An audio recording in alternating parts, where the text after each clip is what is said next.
All right, we're live. We are live on Facebook. Reap the Harvest. Matt Tack in the house. What's going on, bro?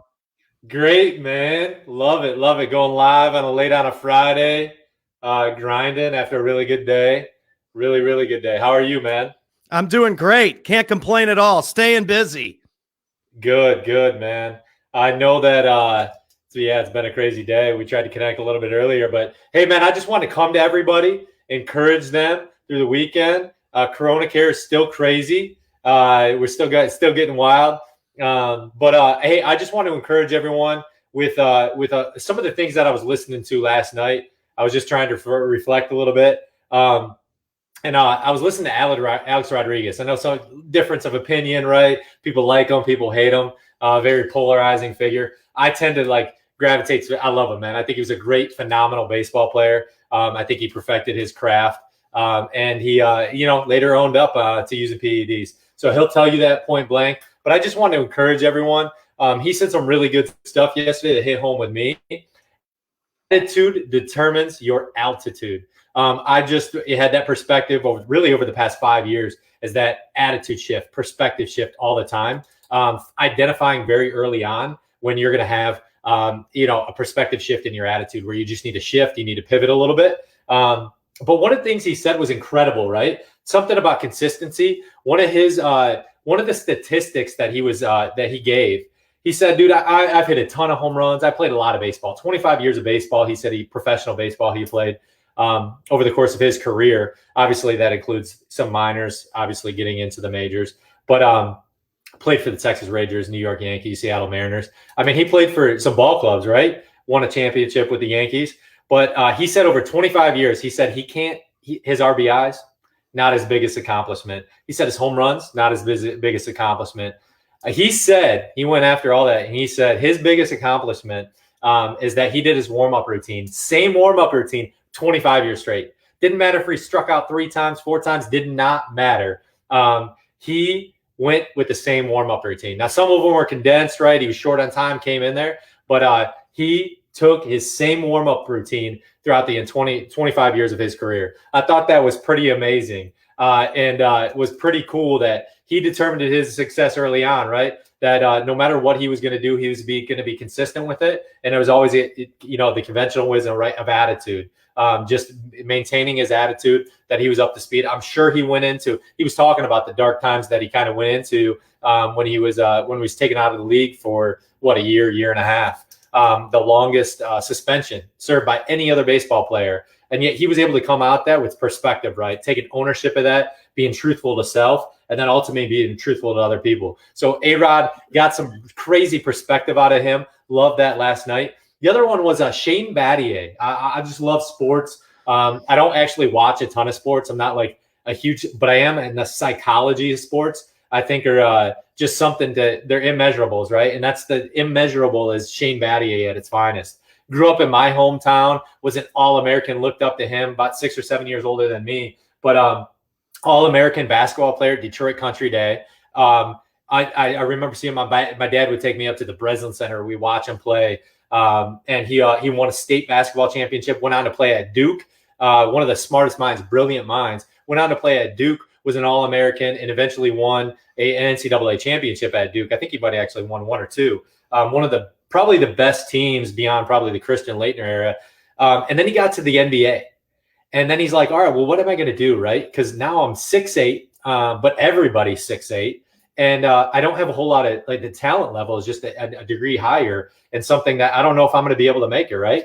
And so he went back to the basics. He's like, what am I going to do? What are things that I can do that are the small things that are going to allow me to stay in the league, allow me to play the game I love? And he came up and he started statistically looking at the immeasurable. And over the course of his career, they actually measured and they were like, dude, how is it that Shane Battier, maybe he might not score a point the entire game, yet every time he's on the floor, his team scores 10 points higher than when maybe even LeBron James is on the floor. I don't know if you remember, but when he was part of the Miami Heat, he actually played with LeBron James. LeBron James saw him and saw how is this immeasurable statistics? What does he have? What's his X factor, his mojo that allows him to to be unparalleled when he's on the court with his other teammates. There's such a synergy that breaks out. That what is it that about Shane Battier that allows everybody to play better? And it's attitude. It's all between the ears. He gives a good attitude. He comes with a lot of passion. John Maxwell even says that.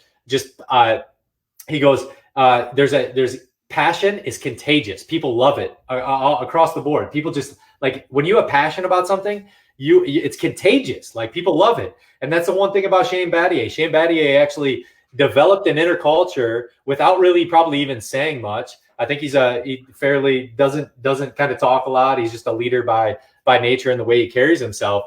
But what that was able to do with LeBron James, I think he might have won 2, maybe the 3 championships with him. But one of the most critical leaders in that locker room, I guarantee can, and I can tell you, I guess LeBron James can tell you, not me. Getting all excited about it, getting passionate about it, talking about Shane Battier. But one of the things is that LeBron James modeled him, right? LeBron James saw that and he's like, what is he doing that I can become a better player? LeBron James had already gone to 8 straight, maybe 9 straight NBA finals at that point. And there was like, how possibly could I get better than this?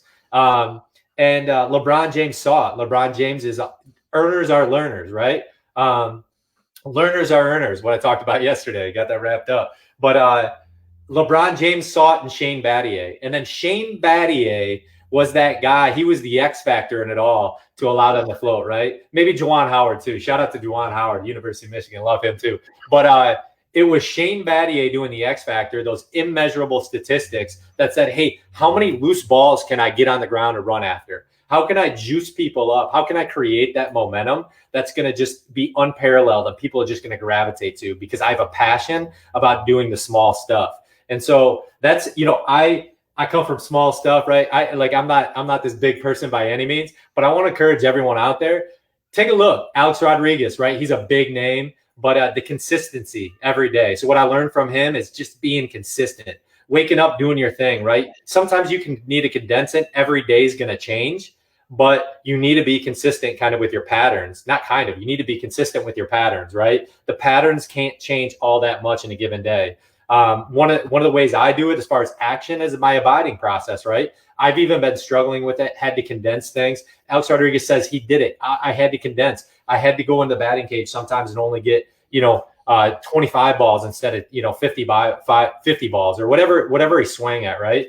But sometimes you need to condense it, but you need to get that in, right? As far as my abiding process, right? Being a man of faith, I know I talked about that a lot. I know everyone probably that listens to me isn't, but is doing consistent things over and over again. I want to be feeding my mind, right? I try to feed my mind at least 1 to 2 podcasts a day. I love doing that. We're implementing more and more things in a given day, but man, being consistent with that across the board. And then ultimately doing the X factor items, man, having some passion and that being contagious is unparalleled. And people gravitate towards that when you're passionate about something and you're honest.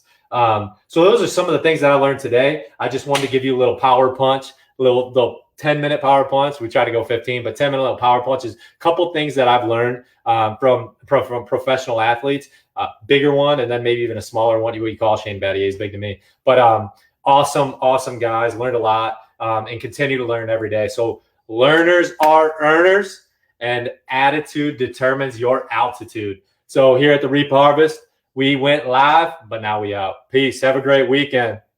Later, guys and gals. Share the stream. We'll see you soon. We appreciate the support. Share it, baby. Arturo, you better be listening. Ray Delgado, better be listening. Shane Battier, Alex Rodriguez, you listen to. Share that stream, baby. Come on, Alex Rodriguez. Get it together. Share the stream. See you guys soon. Share the stream, baby. We out.